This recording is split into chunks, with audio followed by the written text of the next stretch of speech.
tepian Sungai Kapuas, sungai terpanjang di Indonesia, mengalir sejarah yang menghidupkan kota Pontianak. Berdiri megah dan bersahaja, Istana Kadriah menjadi saksi perjalanan panjang Kesultanan Pontianak.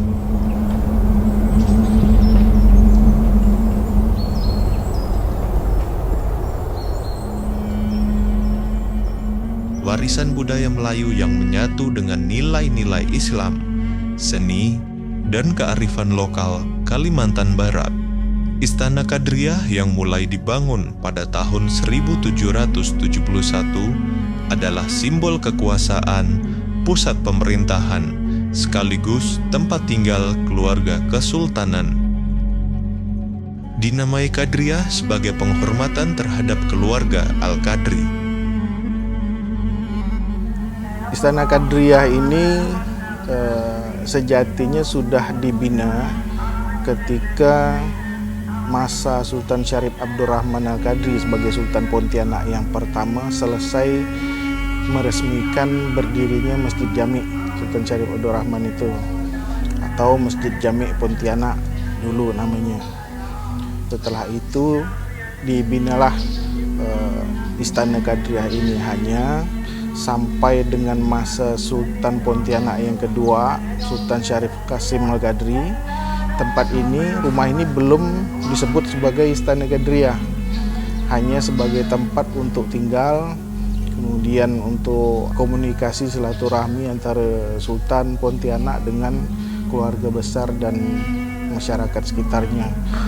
Pusat pemerintahan pada masa Sultan Abdurrahman maupun Sultan Qasim masih menjadikan masjid sebagai sentra segala macam urusan, baik urusan keagamaan maupun urusan pemerintahan kesultanan. Tapi setelah 6 Januari 1772 itu Istana Kadriah sudah dirintis pembangunannya. Dulu bangunan lebih besar lagi dari ini, lebih tinggi, lebih gah, karena mungkin memang infrastrukturnya ada, kayu-kayunya pada saat itu masih besar, sehingga sampai dengan periode Sultan Pontianak yang ke-6 direhab sampai dengan bentuk yang seperti sekarang.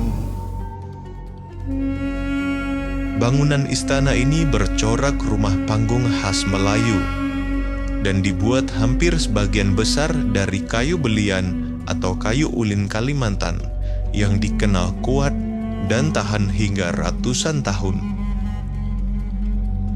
Intinya bentuk rumah panggung pada bangunan istana dan Masjid Jami' itu menunjukkan kearifan masyarakat Kalimantan yang pada saat itu hampir seluruh bangunan-bangunan menggunakan konsep rumah panggung.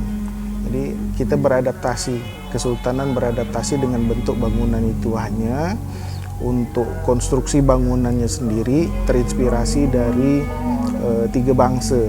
Pertama, Cina, orang-orang Tionghoa memberikan kontribusi bangunan sehingga bentuk istana ini maupun Masjid Jami' hampir mirip dengan seperti pagoda. Lalu Arab dengan pilar-pilar dan tiang-tiang yang tingginya, dan sedikit pengaruh Eropa, di mana bangunan ini hampir tak punya jendela, bahkan memang tidak punya jendela sama sekali. Dari depan sampai belakang terdiri dari pintu-pintu yang besar yang saling terhubung satu sama lain. Filosofi bangunan Istana Kadriah ini berasal dari sebuah kapal. Bagian belakang istana ini akan sangat mirip kelihatan baik dari atas maupun dari dalam, bahwa bentuknya mirip dengan sebuah kapal yang sedang menuju ke arah timur. Yang paling diingat orang, simbol-simbol di istana ini itu pada citra bulan dan bintang yang berada di istana ini.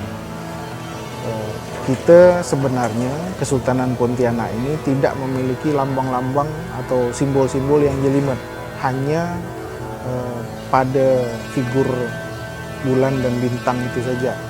yang menjadi penanda bahwa kita pada saat berdiri, kita berada di bawah bendera besar Kekhalifahan Utsmaniyah. Bulan dan bintang itu sendiri menandakan ketaatan, penghormatan kepada yang lebih tinggi, kepada yang maha tinggi. Tapi tidak dengan menyimbolkan bahwa Tuhan itu disimbolkan dengan bulan dan bintang. Hanya penyimbolan bahwa kita tunduk pada yang lebih tinggi. Di balik dinding kayu tersimpan jejak-jejak masa silam yang tak ternilai. Peninggalan para sultan terdahulu yang masih terjaga menjadi saksi bisu kejayaan dan peradaban Kesultanan Pontianak.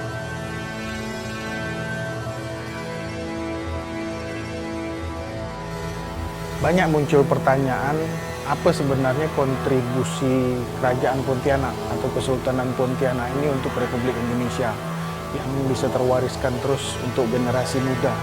Jawabannya ini, lambang negara Republik Indonesia, Elang Raja Wali, Garuda Pancasila. Ini merupakan disposisi tulisan tangan Bung Karno. Aslinya sudah kita serahkan kepada negara, yang meminta kepada Sultan Hamid II supaya gambar lambang negara ini dijadikan sebagai lambang negara Republik Indonesia yang sejak berdiri dari tahun 1945 sampai dengan 1950 Indonesia belum punya lambang negara. Nah, kontribusi Pontianak melalui mahakaryanya Sultan Hamid II atau Sultan Syarif Abdul Hamid Al-Qadri adalah perancangan lambang negara ini yang diadaptasikan dengan menambahkan perisai yang mencantumkan, memuat dasar-dasar 5 sila dari Pancasila.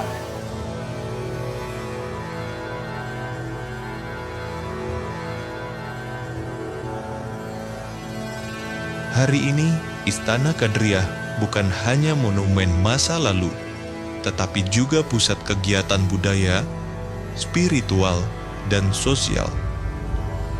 Pada prinsipnya sebenarnya bangunan Istana Kadriah ini tidak terlalu mencari perbedaan dengan kerajaan-kerajaan maupun kesultanan-kesultanan yang sudah berdiri sebelumnya di Nusantara. Kesultanan Pontianak ini kan kesultanan yang terakhir, kerajaan paling bungsu yang berdiri di Nusantara ini. Dan kita tidak menjadi kerajaan yang berdiri berdasarkan peralihan keyakinan dari Hindu ke Islam, dari Buddha ke Islam, animisme, dinamisme ke Islam. Tapi sejak awal berdiri pun kita sudah menjadikan Islam sebagai tonggak dasar berdirinya Kesultanan Pontianak. Dalam diamnya Istana Kadriah berbicara tentang akar sejarah, tentang kebesaran warisan, dan tentang sebuah negeri yang dibangun dengan iman, ilmu, dan kearifan